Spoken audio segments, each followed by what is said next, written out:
Okay, for this Sunday Spotlight, we're going to Arlington. The LA Rams are traveling to face the Dallas Cowboys. This game is on Fox at 4:25 p.m. Eastern Time Sunday. So the red-hot 8-5 LA Rams are traveling to face the ice-cold 6-7 Dallas Cowboys. Now, although the Dallas Cowboys are first or tied for first in the NFC East, this game seems to be the biggest of the weekend because both sides are desperate for playoff positioning or just to make the playoffs in general, especially the Rams case. Now, for the Rams, they've won the last 3 out of 4 games. That one loss coming to the Ravens a couple weeks ago in a massive blowout where the Rams only scored 6 points. Although last weekend they did beat the Seahawks 28-12, which was a huge win on Sunday Night Football, and kind of rolling over into this game, I think the Rams look great. On the other spectrum, the Cowboys have lost 3 straight, and like I said, are tied for first at 6-7 with the Eagles in the NFC East. Now, the Eagles play the Redskins, so have a much easier game, and we'll get into those matchups and how it looks to unfold towards the end of the season. Now, switching over to the LA Rams and kind of getting into the keys of the game or the semi-analysis I have for it. Todd Gurley, when he gets above 100 yards, scrimmage yards total, the Rams win. To get the exact number, 4 games total over 100 scrimmage yards, and the Rams are 4-0 in those games. Now, Todd has had over 100 scrimmage yards in the last 3 of 4 games, and like I said, they've been red hot these past 3 games, largely because of Sean McVay's offense switch to giving Todd Gurley the ball, which was the formula last year. And although despite Todd Gurley's health issues, it seems like he's getting back on track, and they're handing the ball over to him over 20 times a game, which is the goal. And one of my major keys of the game is give Todd Gurley the ball. Help Jared Goff be not so much of a playmaker as a play manager or a game manager. Relieves a lot of pressure off of Jared Goff and the LA Rams offense. And then also, with handing the ball off, increases the amount of time the offense is on the field, and more importantly, the amount of time the defense is off of the field.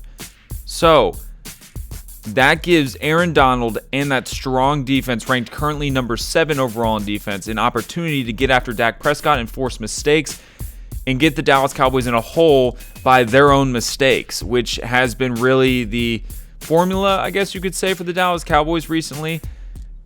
Speaking so much about the Dallas Cowboys, let's switch over to them with the keys of the game and the analysis. Now, they are 6-1 against 6-1 against minus 500 teams and 0-6 against teams above 500. So to repeat that again, 6-1 against teams under 500, 0-6 against teams above 500. That is huge. LA Rams, as I've said, are 8-5, have a strong record, weaker than expected, but still a plus 500 team, making them fall into the latter category of 0-6. So kind of leading in, and I'm going to jump to my pick here just real quickly. I picked the Rams largely because of that reason and some other reasons I'm about to get into. Although the Cowboys are ranked number 1 in offense, they face, like I said, the number 7 defense. Even though they've been spotty, the defense is strong, and the spotty part really comes against the Ravens offense. The Ravens scored 45 points on the Rams a couple weeks ago, and although that may be a dull spot in their defense, the Dallas Cowboys offense has been significantly unreliable. It seems like they just can't hold it together on the offensive side, let alone the defensive side. So I'm going to take the Rams in this one just because of that reason alone, and also because the Rams are red hot. I can't expect the Cowboys to put it together at this point, not against a positive team, a plus 500 team this late in the season after struggling so much and losing all their faith in the coach seemingly, and the drama really just being between the coach and Jerry Jones. I think the Rams are going to roll into Arlington and just demolish the Cowboys.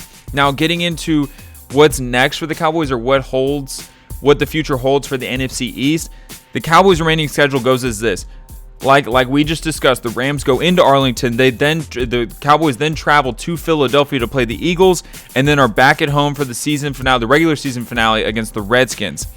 Not a super tough schedule, but like the Eagles' remaining schedule, they go into Washington to face the Redskins, then they go into Arlington to face the Cowboys, and then they go back to New York to face the Giants that they just beat in a very close overtime game last week.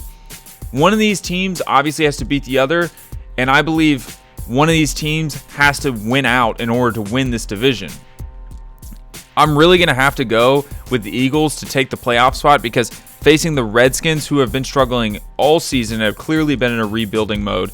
And then you go, and if the Cowboys lose this game and then the Cowboys travel to Philadelphia, the Philadelphia Eagles, if they win the Washington Redskins game. So if the Cowboys lose against the Rams and the Eagles win against the Washington Redskins, I think the juice from the win will greatly help the Eagles, and the loss to the Rams will deter the Cowboys enough that they'll just slide through the regular season and lose their first place spot. And then finishing up, the Giants and the Redskins are almost comparable with how terrible they are. So it's going to be a toss-up in that one. I expect both the Cowboys and the Eagles to win that game. But again, somebody has to win out, and I'm picking the Eagles. But for my Sunday spotlight, just to reemphasize, the Rams are too hot, and the Cowboys can't get it together. Go check out our website, idealsportsentertainment.com. Check us out on Instagram, Ideal Sports Entertainment. I am at Alex DeClaire on Twitter, and I will see you next time.